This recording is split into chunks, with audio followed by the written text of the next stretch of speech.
ചടങ്ങ് കൈപിടിച്ച് കയറ്റി. അപ്പോഴേക്കും ഇവിടെ ബഹളം തുടങ്ങി. അറിഞ്ഞു അവിടെ എന്തോ എല്ലാവരും അറിഞ്ഞു. ഇപ്പോഴവൻ്റെ കഥ കഴിച്ച് കൃത്യമുഹൂർത്തത്തിൽ തന്നെ നടക്കും. ഒന്നും നടക്കില്ല എന്ന് പറഞ്ഞുകൊണ്ട് രുക്മി ചാടി വരികയാണ്. അപ്പോൾ തന്നെ ചാടി രഥത്തിലേക്ക് കയറി. കൃഷ്ണനെ ഇപ്പോൾ വെട്ടുന്നുള്ള നിലക്കൊക്കെയാണ് വന്നത്. പക്ഷെ സംഭവിച്ചതൊക്കെ തിരിച്ച് എന്തൊക്കെയോ ആയി. അപ്പോൾ തന്നെ പിടിച്ചു ഈ ഇദ്ദേഹത്തിൻ്റെ രണ്ടാം മുണ്ട് ഉത്തരി എന്നാണ് പറയുക. അതുകൊണ്ട് പിടിച്ചിട്ട് ഇദ്ദേഹത്തെ ആ രഥത്തിൻ്റെ തൂണിൽ ഇങ്ങനെ കെട്ടിയിട്ടു. ഇവിടെ ദിവ്യരഥമൊക്കെ തയ്യാറായിട്ടുണ്ടായിരുന്നു. ആരാ വന്നതെന്ന് മനസ്സിലായോ? ബലരാമേട്ടൻ അപ്പോഴേക്കും തന്നെ എത്തിയിട്ടുണ്ട്. എല്ലാം തയ്യാറായിട്ടാണ് ബലരാമേട്ടൻ്റെ വരവ്. അദ്ദേഹം എന്താ ചെയ്തതെന്നറിയോ? ഇതിവിടെ നടക്കുമ്പോഴേക്ക് തന്നെ കൊടുക്കേണ്ടവർക്കൊക്കെ കൊടുക്കുക, അടിയും പിടിയും ബഹളവും. അദ്ദേഹത്തിന് ഒന്നേ വേണ്ടു ആയുധം, ഇരുമ്പലൊക്കെ മാത്രമേ വേണ്ടു. കലപ്പയൊന്നും എടുത്തിട്ടേ ഇല്ല, അതിനൊന്നും ആവശ്യമില്ല. അങ്ങനെ ഇരുമ്പലൊക്കെ കൊണ്ട് ചെയ്തുകൊണ്ടിരിക്കുന്ന സമയത്താണ് ഇവിടെ ഒരു സംഭവം നടന്നത്. വാൾ ഊരിയിട്ട് വെട്ടാൻ ഭാവിച്ചു ഭഗവാൻ. രുക്മിണി ദേവി പറഞ്ഞു ചെയ്യണ്ട ഈ സമയത്ത്, വിവാഹ സമയത്ത് എന്ന് പറഞ്ഞു. മുഹൂർത്തമല്ലേ, നല്ല മുഹൂർത്തമല്ലേ. അപ്പോൾ വാള് ഉറയിൽ തന്നെ വെക്കണം. വീരന്മാരത് ഊരിക്കഴിഞ്ഞാൽ വെറുതെ വെക്കാൻ പാടില്ലല്ലോ. അപ്പോഴാണ് ഇദ്ദേഹത്തിൻ്റെ ഈ രുക്മിയുടെ തലമുടി പകുതി ഭാഗം വാള് കൊണ്ടൊന്ന് ചെത്തി. പിന്നെ മീശി ഉണ്ടായിരുന്നത് മറ്റേ ഭാഗവും ചെത്തി. എന്തിനാണെന്നറിയോ? സഹോദരിയുടെ കല്യാണത്തിന് ചെത്ത് വേഷം. ഇങ്ങനെയൊക്കെയാണ് അത്ര, എന്താണെന്നറിയില്ല, ഇങ്ങനെയാണെന്നും അറിയില്ല. അപ്പോഴാണ് ചോദിക്കുന്നത്, ഈ ബലരാമേട്ടൻ വന്നു കേട്ടോ. ബലരാമേട്ടൻ പറഞ്ഞു, കൃഷ്ണ എന്താ ഇത്, നമ്മൾക്ക് ഇതൊക്കെ പഠിക്കാർ, ഇതിനൊക്കെയുള്ള വേറെ തന്നെ അവകാശികളില്ല, അവർ ചെയ്യില്ലേ, നമ്മളാണോ ഈ പണി എടുക്കേണ്ടത്? ചെറുക്കുന്ന പണി എന്താ കൃഷ്ണ വിടുമെന്ന് പറഞ്ഞു. അപ്പോൾ തന്നെ തള്ളിയിട്ടു. പിന്നെ രഥം മുന്നോട്ട് പോകുന്ന സമയത്ത് പറഞ്ഞു, ഇങ്ങോട്ട് മാറിക്കോളൂ, ധൈര്യമായിട്ട് മാറിക്കോ, യുദ്ധമൊന്നും വേണ്ട കേട്ടോ, ഈ സമയത്ത് ബാക്കി കാര്യം ഞാൻ നോക്കിക്കോളാന്ന് പറഞ്ഞു. അപ്പോഴാണ് എന്തോ കുടുങ്ങിയിട്ടുണ്ട്, ഇതാ വണ്ടിക്ക് കുടുങ്ങിയിട്ടുണ്ടെന്ന് പറഞ്ഞില്ലേ, ഇതാ കുടുങ്ങിയതല്ല കുടുക്കിയതാണെന്ന് പറഞ്ഞു. മുന്നോട്ടിങ്ങനെ പോകുന്നു. ബലരാമേട്ടൻ്റെ കയ്യിൽ നിന്ന് കിട്ടാൻ ജരാസന്ധനൊക്കെ കിട്ടിയതിന് കണക്കില്ല. അദ്ദേഹം വിചാരിച്ചു രക്ഷപ്പെടുന്നതിന് മുമ്പേ മറ്റാളെയും രക്ഷപ്പെടുത്താമെന്ന് വിചാരിച്ച് വാതിലിൽ ചെന്നിട്ട് ഇങ്ങനെ മുട്ടിയപ്പോൾ വാതിൽ തുറന്നു. അടി അളക്കാറായോ എന്ന് ചോദിച്ചു.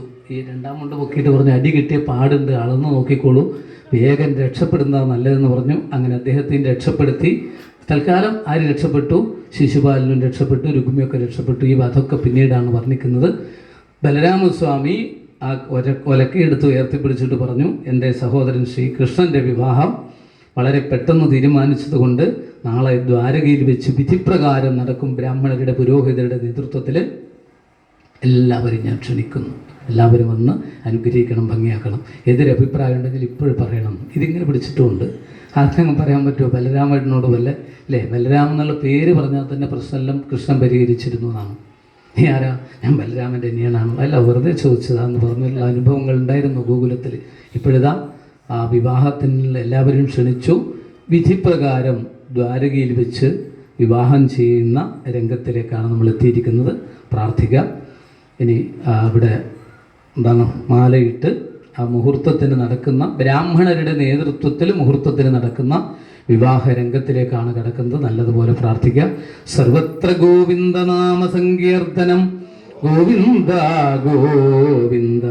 ശ്രീശുക ഉവാച ഏവം ഭഗവതാ തന്നീ രാമേണ പ്രതിബോധിത വൈമനസ്യം പരിത്യജ്യ മനോബുദ്ധ്യാ സമാദധേ. രാമേണ പ്രതിബോധിത വൈമനസ്യം പരിത്യജ്യ മനോബുദ്ധ്യാ സമാദധേ. പ്രാണാവശേഷോത്സൃഷ്ടോ ദ്വിഗ്ഭിർഗതബലപ്രഭ സ്മരൻ വിരൂപകരണം വിദധാത്മമനോരഥ.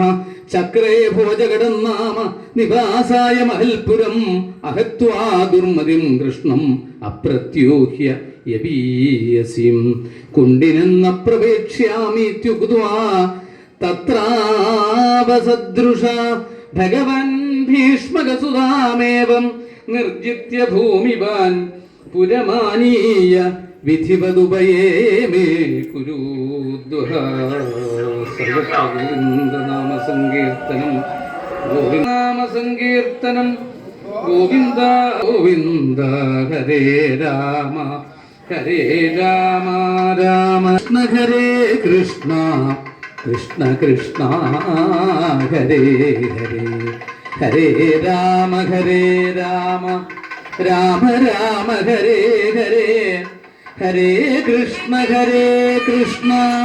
കൃഷ്ണ കൃഷ്ണ. ഹരേ രാമ രാമ രാമ ഹരേ ഹരേ. ഹരേ കൃഷ്ണ കൃഷ്ണ കൃഷ്ണ ഹരേ ഹരേ. ഭഗവാൻ ഭീഷ്മകസുതാമേവ നിർജിത്യ പുരമാനീയ വിധിവതുപയേമേ തദാ മഹോത്സവോ നൃണാം യദുപുജ്യാം ഗൃഹേ ഗൃഹേ അഭൂതനന്യഭാവാനാം കൃഷ്ണേ യദുപദോ നൃപാ നരാ നാര്യശ്ച മുദിതാ പ്രമൃഷ്ടമണികുണ്ടല പാരിപരിഹമുപാചക്രുവരയോ ചിത്രവാസസോ സാ വൃഷ്ണിപുരത്വവിരേന്ദ്രകേതുപി വിചിത്രമാല്യാംബരരത്നതോരണൈ ബഭൂ പ്രതിത്വാരുപക്ലുപ്തമംഗളൈ ആപൂർണകുംഭാകരുധൂപദീപകൈ സിക്തമാർഗാമതച്യുദ്ഭിരാഹൂതപ്രേഷ്ഠഭൂഭുജ ഗജേർദ്വാസുപരാമൃഷ്ടരംഭ്രാഭൂഗോപിശോഭിത കുരു സഞ്ജയ കൈകേ വിദർഭേതുകുന്ദയ മിഥോമുമുതിരേ തസ്മിൻ സംഭ്രമൽ പരിധാപതാം രുക്മിണ്യാഹരണം ശ്രുത്വാ ഗീയമാനം തതസ്തദാ രാജാനോ രാജകന്യാശ്ച ബഭൂവുർപുരുഷവിസ്മിതാഃ ദ്വാരകായാമഭുദ്രാജൻ മഹാമോദപുരോഗസാം രുക്മിണ്യാരമയോ വേദം ദൃഷ്ട്വാ കൃഷ്ണം ശ്രിയപ്പതിം ദ്വാരകായാമഭുദ്രാജൻ മഹാമോദപുരോഗസാം രുക്മിണ്യാരമയോ വേദം ദൃഷ്ട്വാ കൃഷ്ണം ശ്രിയപ്പതിം. ഹരി ഓം തത്സലിത്. ശ്രീമദ്ഭാഗവതേ മഹാപുരാണേ പാരമംസ്യാം സംവിധായ സംസ്കന്ധേ ഉത്തരാർദ്ധേ രുക്മിണ്യദ്വാഹം നാമ ചതുഃപഞ്ചാശത്തമോധ്യായ. സർവത്ര ഗോവിന്ദ നാമസൻ ഗോവിന്ദ ഗോവിന്ദ. ഹരേ രാമ രാമ രാമ